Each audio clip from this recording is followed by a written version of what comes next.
A high school romance with all the thrills of a secret affair I envision it being romantic. I envision it being like a Romeo and Juliet kind of a scenario. buckles under the weight of deception and dark secrets. He had ways of manipulating you to do the things he wanted you to do. A love affair that will end in fear, jealousy, and a dead man talking. He made me walk at gunpoint back to the bedroom. First thought that come to mind was possibly a murder-suicide. The last thing that went through my mind was who was going to call my mama. Love may be blind and marriage bliss, but divorce is murder.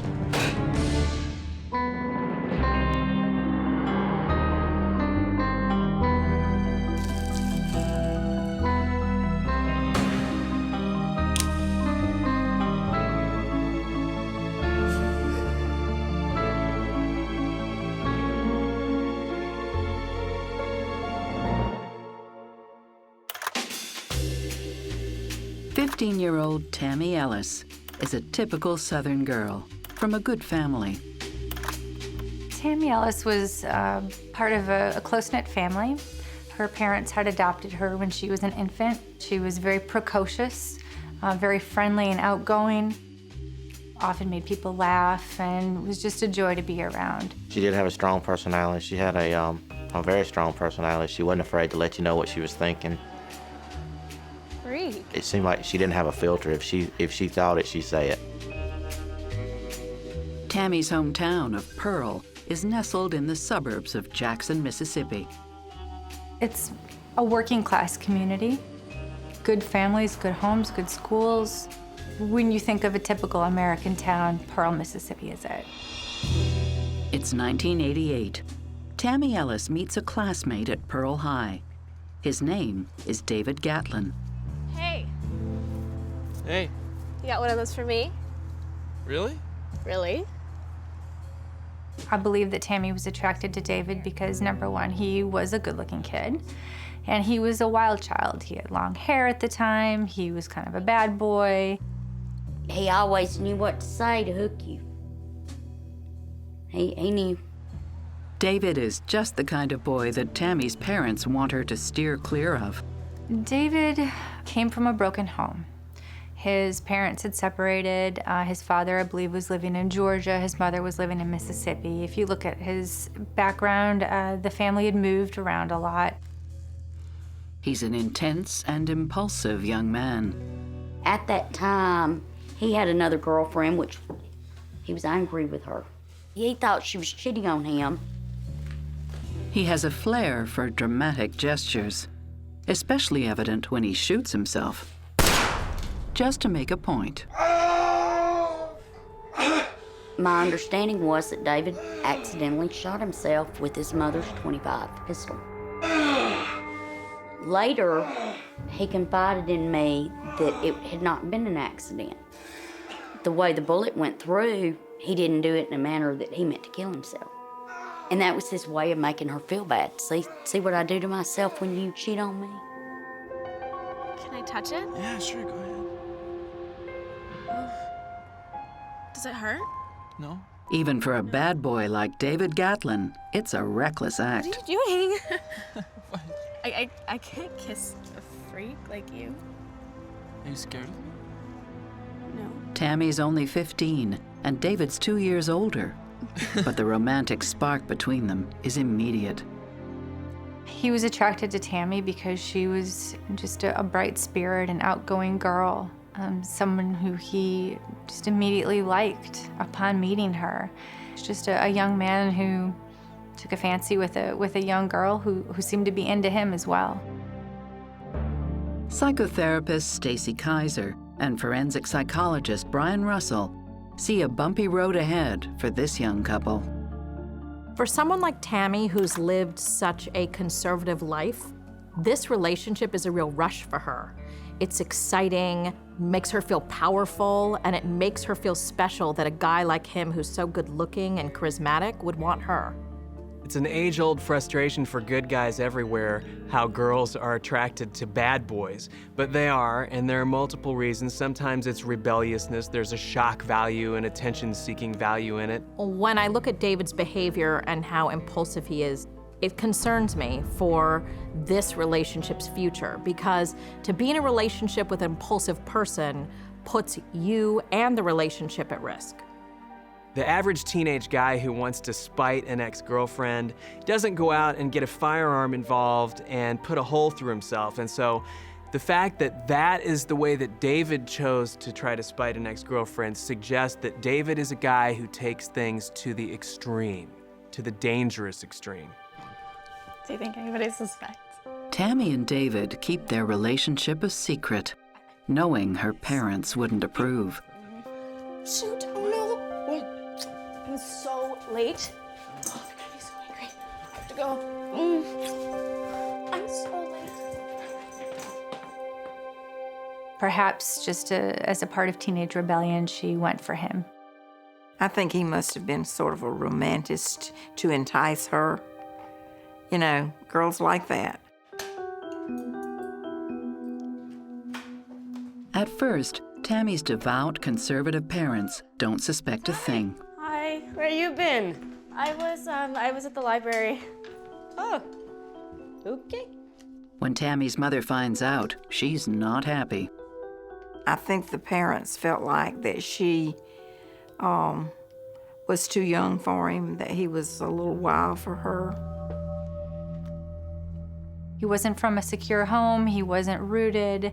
For that reason, you could understand why her parents would be worried about her in a relationship with that type of an individual.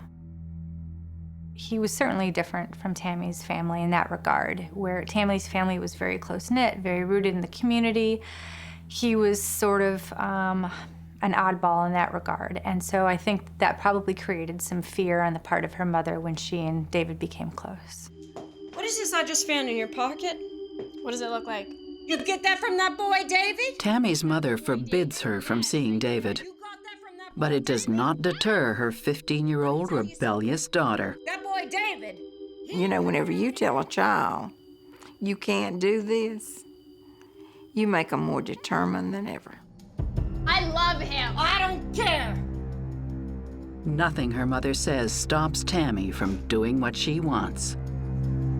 The relationship only intensified because of Tammy's mother's opposition.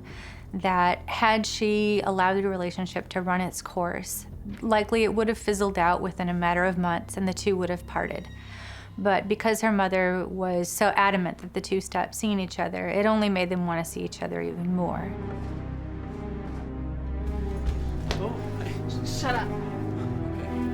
I think they were slipping off and seeing each other anyway. She must have been pretty intent upon doing things her way. Months go by, and Tammy shows no sign of ending her relationship with David. Her mother has had enough Tammy? and decides to take drastic action. She has her daughter committed to a facility for people with behavioral problems.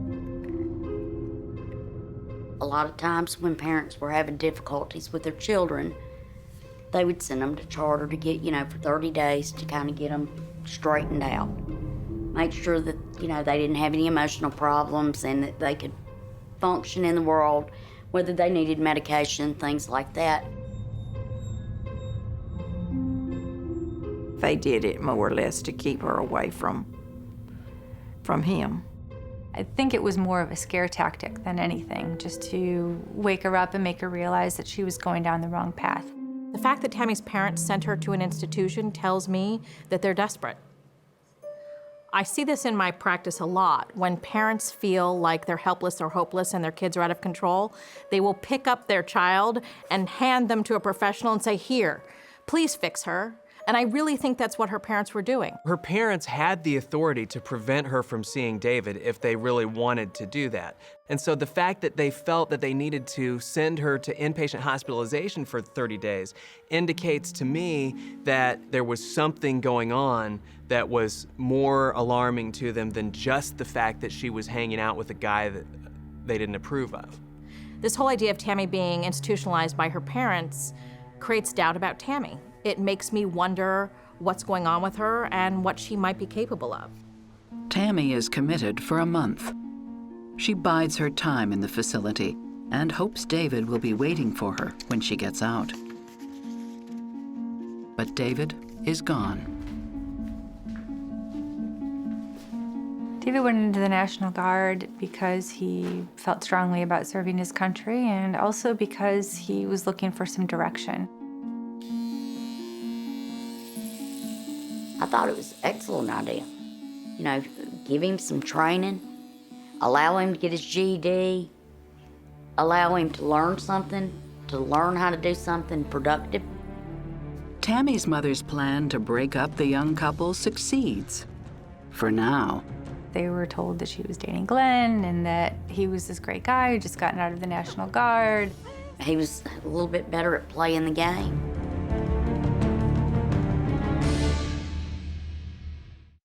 Tammy Ellis's mother commits her to a psychiatric hospital to break up her relationship with bad boy David Gatlin.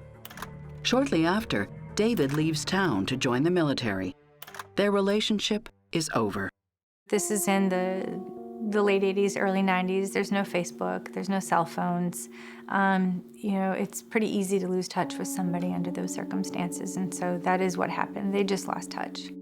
After a month in the facility, Tammy gets out and starts to rebuild her life. She finished high school and then went on to community college. She was working, going to school, leading her life, and I believe that she had aspirations to do, you know, bigger things. But she still misses David. She was still probably thinking about that forbidden fruit, you know. She never really got to be with him like she wanted to. She loved him. 4 years later, David leaves the National Guard and has just one thing on his mind. The young lovers rekindle their passion and pick up where they left off. But they still face an obstacle, Tammy's mother. Even though she's now an adult, Tammy is still desperate for her parents' approval. Because of the history between David and Tammy in the past, Tammy knew that her family wouldn't approve if she was going out with him again. So Tammy comes up with a plan. Oh, I'm nervous. She tells her family she has a new man in her life. A man named Glenn. Okay, wait, let me look at you. Okay. Yeah. They were told that she was dating Glenn and that he was this great guy who just gotten out of the National Guard. They don't realize that Glenn is actually David Gatlin. Hi, Mom. How are you? I'm good. She introduced David under his middle name, Glenn. The family did not recognize him.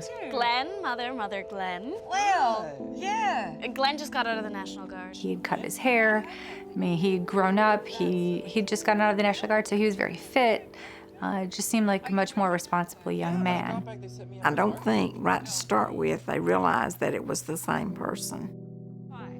Her parents were none the wiser. He was a little bit better at playing the game.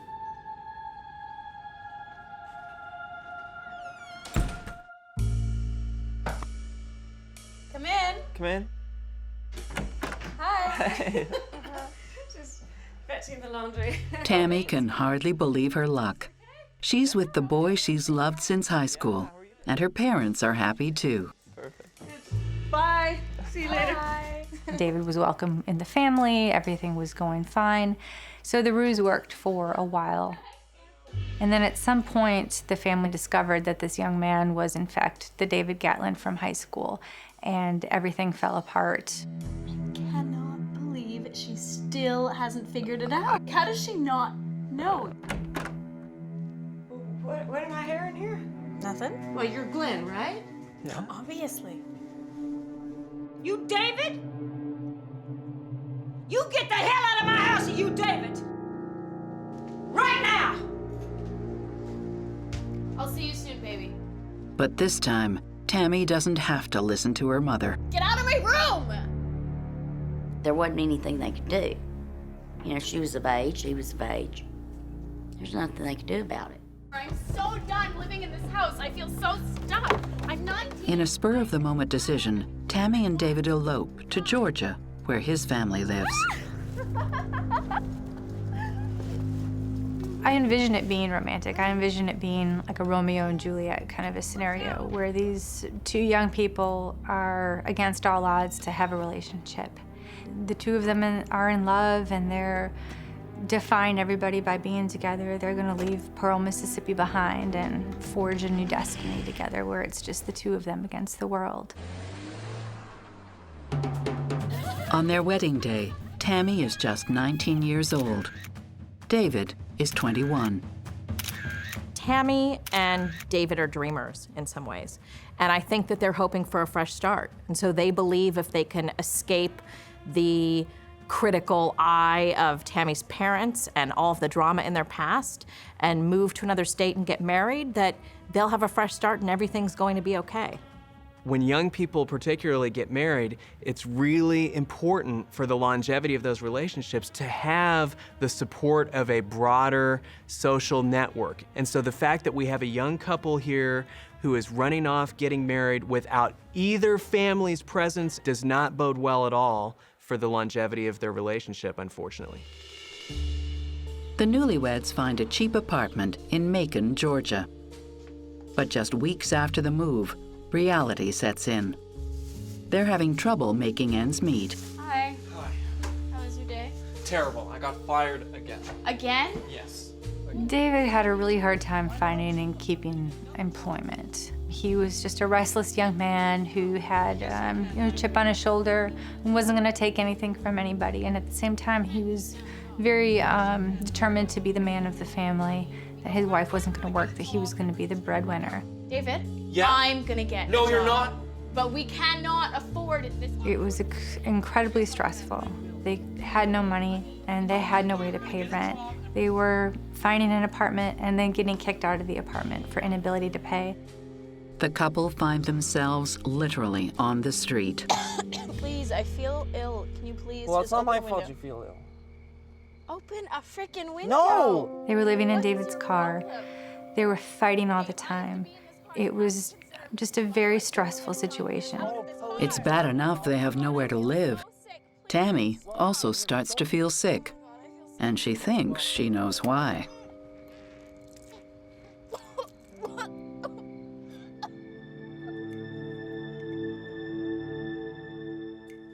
They were confronted with the harsh reality of what any young couple does eventually face when they're married and pregnant. You have to have a job and you have to have a place to live. Do you see what this is? Yes. What are we supposed to do about this? We're gonna be okay. Tammy lays down the law.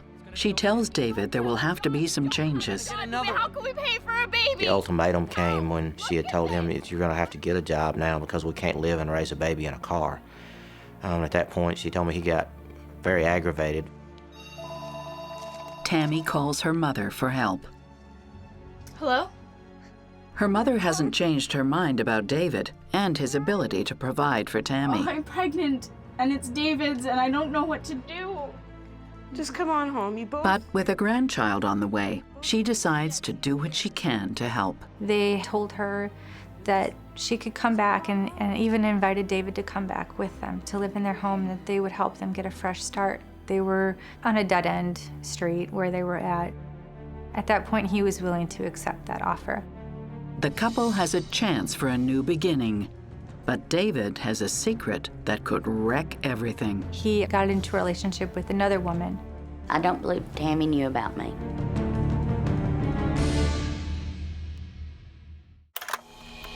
Newlyweds Tammy Ellis and David Gatlin are ready to accept help and move back to Pearl with Tammy's parents. With Tammy pregnant and David unemployed, they need all the help they can get.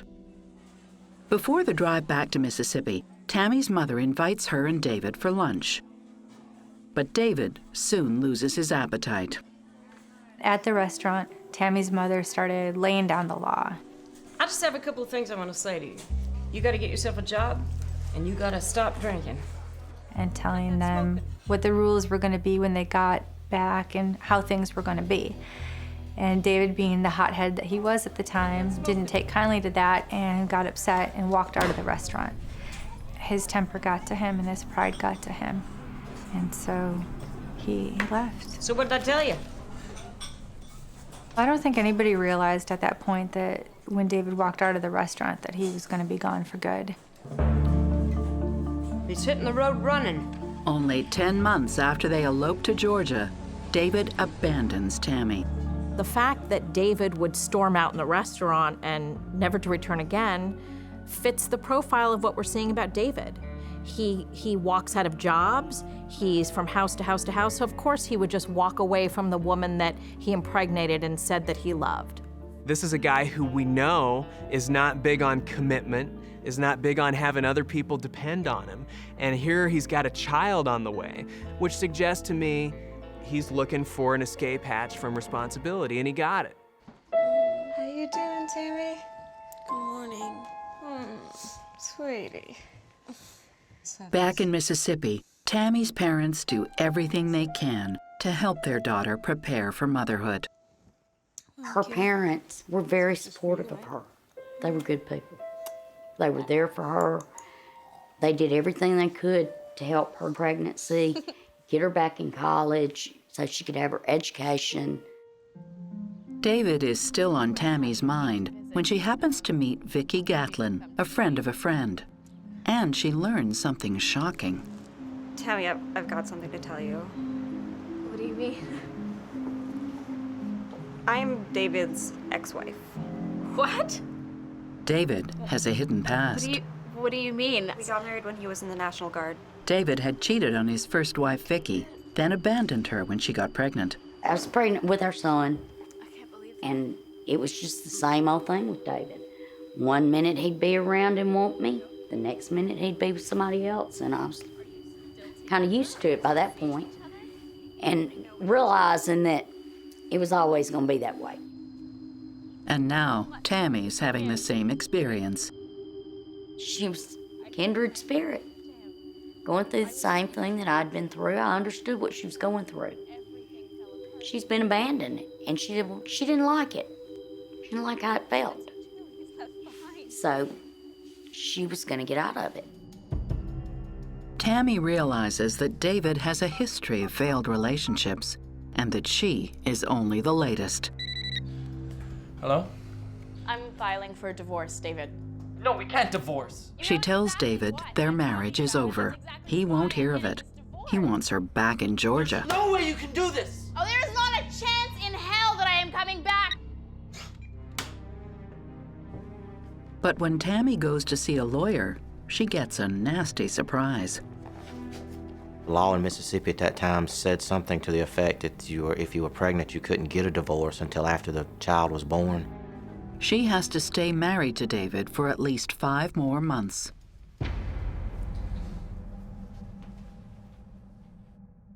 Meanwhile, Tammy finds some support from an old friend, Randy Walker.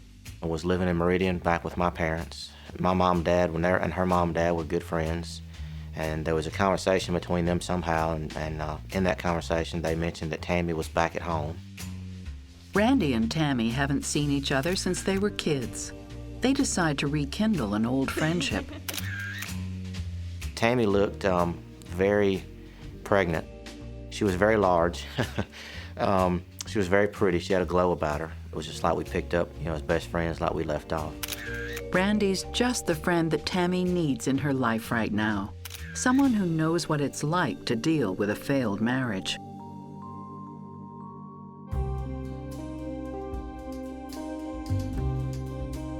We had a lot in common just from going through the divorce, what I had just gone through and what I knew she was fixing to go through. It definitely seemed like we were not boyfriend and girlfriend at that point, but you could tell that we were probably headed. You can kind of see what's coming a little bit ahead. Things were good between us. We never fought. We never had a cross word. They would go eat and go shopping, and they just kind of got closer and closer. I could see Tammy as being somebody that I might have been interested in marrying later on. Tammy's reconnection with Randy, who is a solid and stable guy from her past, is about the best thing that she could have hoped for. She's been in such an unstable lifestyle for so long. To be able to have someone she can rely on to talk to and have companionship from and have him be a male, I think is terrific. when people try to move into new relationships with people of the opposite sex after a divorce has been initiated, all they do is complicate the divorce and their lives unless they wait until the divorce is finished before they try to move on. I disagree, because Randy is not just a random guy that Tammy picked up on. I think on an emotional and psychological level, this kind of support system can be a great asset for her. Tammy finally gives birth to a son. Do you want to hold him? Yeah. Randy was with Tammy when the baby was born, and he was so excited. Everybody at the hospital thought it was his baby. He really was crazy about her, and his feelings for her were getting stronger. I do know that they both cared very deeply for each other. Randy loved her. Randy loved that baby. He wanted to marry her, adopt that child, and for them to be a family. Now the baby has been born. Tammy can file for divorce from David. Immediately after the baby was born, the papers were drawn up and sent to him. He isn't happy when he gets the summons. He had gotten a demand letter saying that this was the last letter that they were going to send, that they could proceed with divorce proceedings without his presence. What? He knew that he wasn't going to have her anymore, that there was no chance for reconciliation. David was a very controlling person. And so I think it really angered him, the fact that not only did he lose his wife, but the fact that he lost his wife to his wife's mother, who had been just a constant obstacle to her and to their relationship. But David isn't through with Tammy just yet. Although he's the one who walked out on the marriage, he can't stand being rejected. It's even worse that a new man is taking his place. He just couldn't stand it. He just couldn't stand the thought of Randy and Tammy being together. And so he decided that he was going to go and confront him and maybe win Tammy back. Maybe that's his goal, is to get her back and to have a family again, to meet his son. He picks a special date for a reunion with Tammy. It was their anniversary weekend from the first time they had met. And so that's one reason he was coming. When he got to Mississippi, that's when he went by our house and he saw a strange vehicle there, about 11 o'clock at night. And that vehicle left, and that's when he followed it.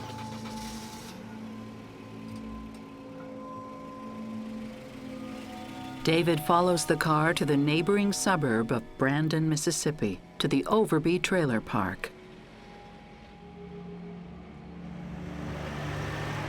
The next morning, he sees Tammy's car parked outside the same trailer. What happens next will shock this quiet community and leave residents shaken to the core. Just one of the most horrific, heart-wrenching things that I had ever seen in my career. David Gatlin, estranged husband, finds his wife Tammy and their newborn baby at a trailer park in Brandon, Mississippi. Just minutes later, gunshots ring out. Neighbors at the Overby Trailer Park immediately call 911. Dispatch came across the radio and said that she had received a 911 call about someone being shot. Detective David Ruth is the first police officer to respond. As we were approaching the mobile home, the first thing I detected was some blood spatters on the steps and the front porch of it. And then I saw some on the front door. And there was a blood smear. So I knew at that time that there was something, bad wrong on the inside.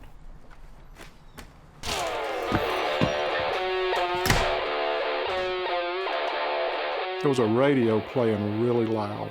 Adrenaline was pumping. Tammy Ellis is dead. She has been shot in the head. Just a horrific sight. Blood was everywhere. I couldn't figure out how to turn the radio off. just smashed the radio so I could try to start thinking more clearly.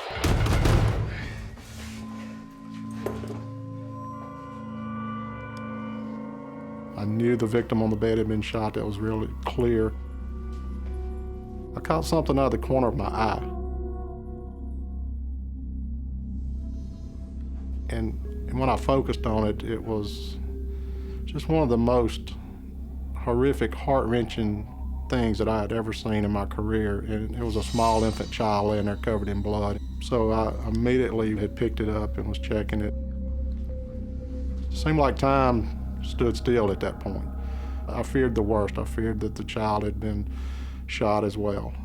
Thankfully, the 7-week-old infant appears completely unharmed. I couldn't find anything, any signs of injury. Then they hear something in the next room. Cautiously, the police investigate, knowing the killer might still be in the trailer. First thought that come to mind was possibly a murder-suicide. And that's when we encountered a male subject on the bed, and he was also covered in blood. It's Randy Walker. Just like Tammy, he's been shot in the head. For the murder. Police don't have to wait long to find the shooter. David Gatlin turns himself in later that day. Everyone started yelling and He tells police he is responsible for the shooting of 2 people in the trailer that morning. His estranged wife, Tammy, and her friend, Randy Walker. Tammy Ellis. First impression of David Gatlin was just a young man, clean cut, just one that you wouldn't think would be involved in something like this. According to David, he entered the trailer that morning looking for his wife. He heard Tammy in the back, and he went back there. He had caught his wife in bed with somebody else, with another man. What's wrong? Who is that? What are you doing? David confronts Tammy, and the situation quickly spins out of control. He became enraged to think of the fact that his wife was out in Mississippi with their baby in a relationship with another man. We're still married. You're still my wife. No! Yes, you are. He was asking questions. They were arguing, and he said he became really angry at her because she had told the male that she was divorced. I'm not coming with you, David. Really? Oh my God, why do you have a gun? At that point, she actually raised the child up as if to maybe shield herself. Put the baby down. And he just lost it. He said Randy lunged at him and he just pointed and shot. And Randy fell backwards. And he said he walked over to where Randy was, and Randy was still alive. And he said as he was looking at him, he was contemplating shooting him again, but then Randy's eyes closed. The only person left unharmed is the baby. David was seeing his son for the first time. He said that he took the child from his mother's arms and put it on the floor. The reason he didn't take his child is because he was unsure of what he was going to do. He was unsure of any confrontation with the police, if there were going to be a shootout or anything. David must now reckon with what he did and why. It looks more to me like David felt sort of personally insulted by the fact that she would sort of dare to go on with another person before he had said that he was done with her, almost as if his property had been taken from him by another man. That's how a lot of sociopathic people see human beings, as their property. Our society as a whole tends to be more forgiving of people that they view who have done things in the heat of passion because they think that they saw red, that they couldn't control themselves. So in shorthand, they don't usually see a person who kills in passion as a killer. They see them as a person who's reacted to something upsetting. David knows there's a possibility that the Mississippi jury will accept his defense. If you went through a jury trial and the jurors believed it was truly a crime of passion, then you may not be convicted. They may find you not guilty. But at the preliminary hearing, David gets a shock. He thinks he left no witnesses to the killing. He's wrong. The judge asked if there were any witnesses that were going to be providing evidence in the courtroom. Of course, I was a witness. I had to raise my hand. And when I raised my hand and stood up, I'll never forget, David looked over his shoulder, and his eyes were big as plates. It was very evident that he was surprised to see me. David saw Randy, and that's the first time he had saw Randy since he shot him. And just the look on his face was unbelievable, pretty much like he'd seen a ghost. He realized the man that he shot and left for dead was still living and breathing and was going to testify against him, because Randy was the only eyewitness that we had in this murder case. David Gatlin's defense insists he acted in the heat of the moment, but Randy has a very different account. Tammy and I were in the bedroom of my trailer, getting ready to go to the company picnic when we heard We were just going to make almost a family day out of it. She got there a little bit earlier than I thought she was going to. I hadn't gotten dressed yet. Hey, Tammy, which shirt do you think? That one. Suddenly, there's a knock on the door. Are you expecting someone? No. And immediately when I opened the door, I knew something was terribly wrong, because it's July the 2nd in Mississippi, which is, one of the hottest months there is. It was probably 95 degrees already outside, and here stood this guy in a black leather coat. Don't say anything, just back up. Randy is shocked to find himself suddenly staring into the business end of a pistol. I thought he was fixing to rob me. And I thought, boy, this guy has picked the wrong place to rob. We don't have nothing. The TV that we had was a black and white TV sitting on a TV stand. He ain't getting anything. I walked up to the door of the bedroom where Tammy's sitting on the bed. She's holding the baby. Tammy, don't scream. Why would I scream? And so I took a step forward. Oh my God, David! And a step to the left, so she could see this guy behind me. Shut up! Put the baby down. No! Put him down! Tammy's words are burned in my brain. She said, "Oh my God, David, what are you doing here?"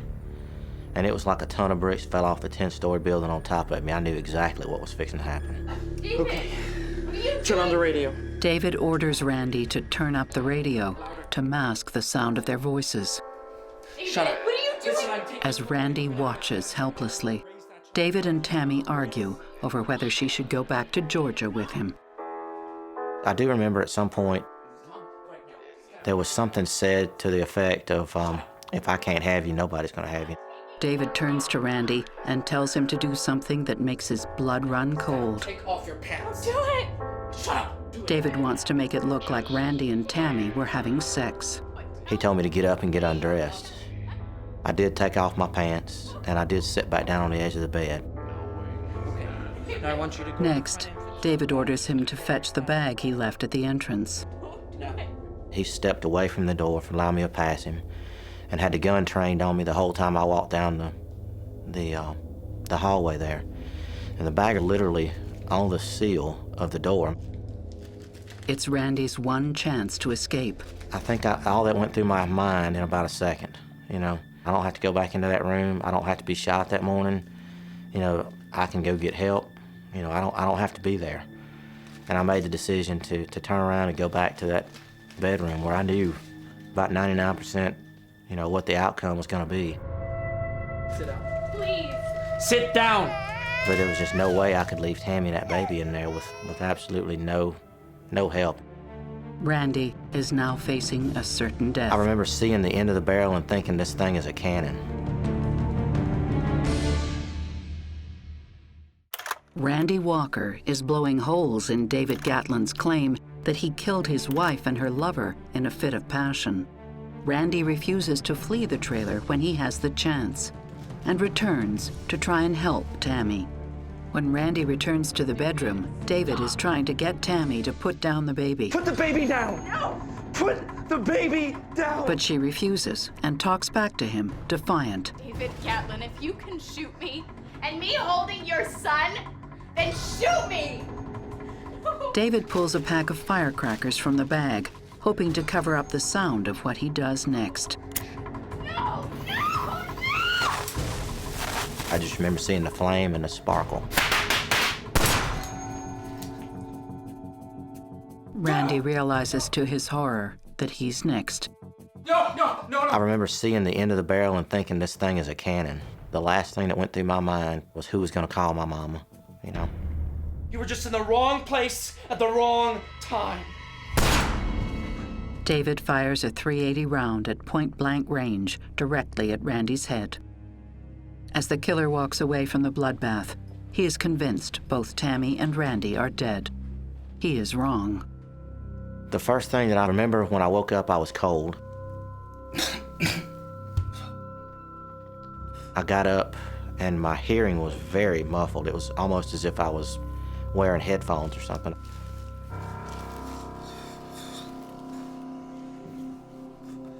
I didn't know if I had been out 2 minutes or 2 days or 5 minutes. I didn't know what the time frame was. I didn't know where David was.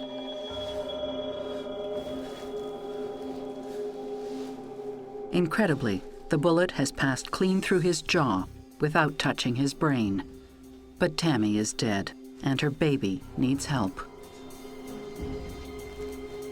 I put my hands all over the baby to make sure that he was breathing and I could feel his heart beating, that kind of thing. And when I was satisfied that the baby was good, so I need to call 911. I put on my pants. In my bedroom was a phone, but it had been yanked out of the wall. He just obviously had jerked it out of the wall. I remembered that we had just had one put in. It had also been yanked out of the socket, but it had a long line on it. So I sit there in the floor and bit the wires off with my teeth and stripped them and kept putting wires together until I could get a dial tone. At that point, I could hear the operator, the 911 operator, very low and faint. 911, what's your emergency?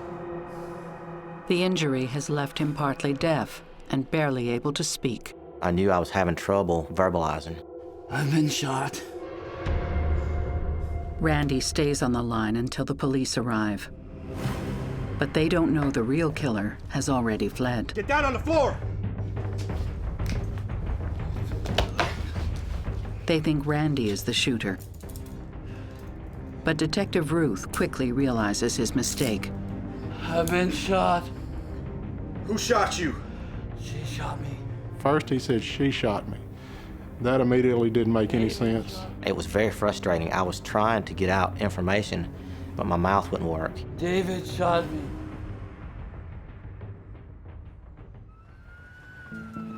Randy is rushed to the hospital in critical condition. When I first saw him, he was swelled, really bad. He was on a ventilator. He just looked like death warmed over. It was hard to believe that he would be okay. Randy makes a remarkable recovery. He is well enough to testify at the preliminary hearing, only 3 weeks after the shooting. And then he pulled some fireworks out of the bag and lit them. With Randy's explosive testimony, David's crime of passion defense falls to pieces. It becomes obvious the killing of Tammy was coldly planned and executed. He shot Tammy in the head.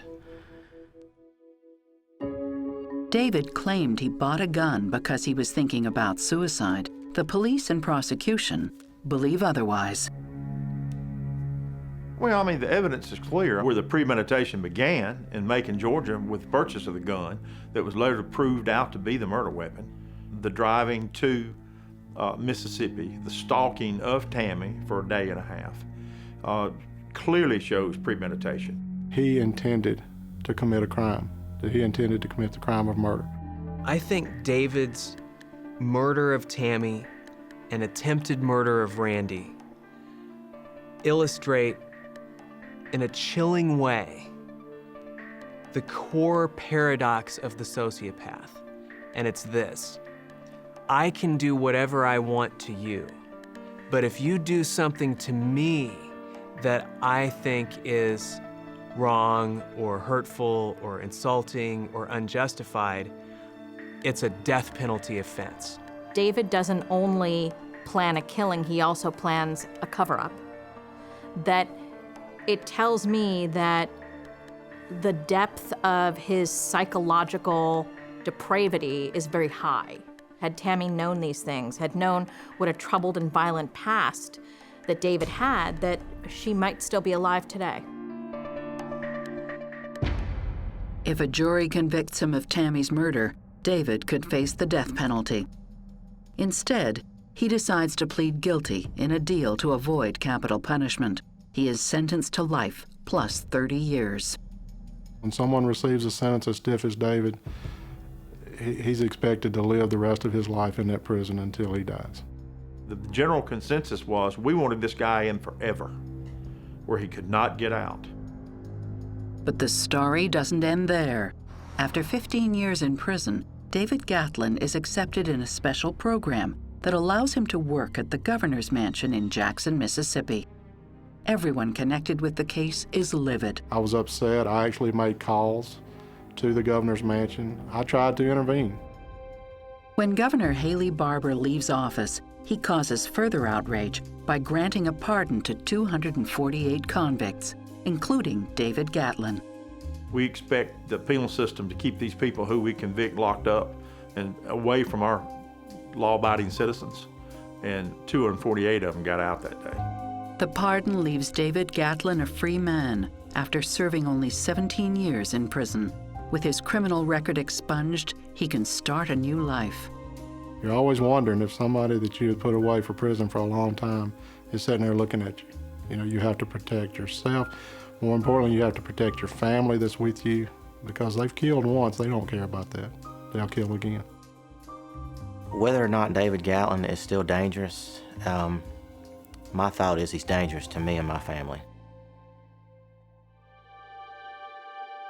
For friends and loved ones, Tammy still remains constantly in their thoughts. I've lived all these years with deep down pain because I couldn't save her. She deserved to be saved, and I couldn't do it. I wasn't there. She was radiant, she was glowing. Tammy was an awesomely beautiful woman, inside and out.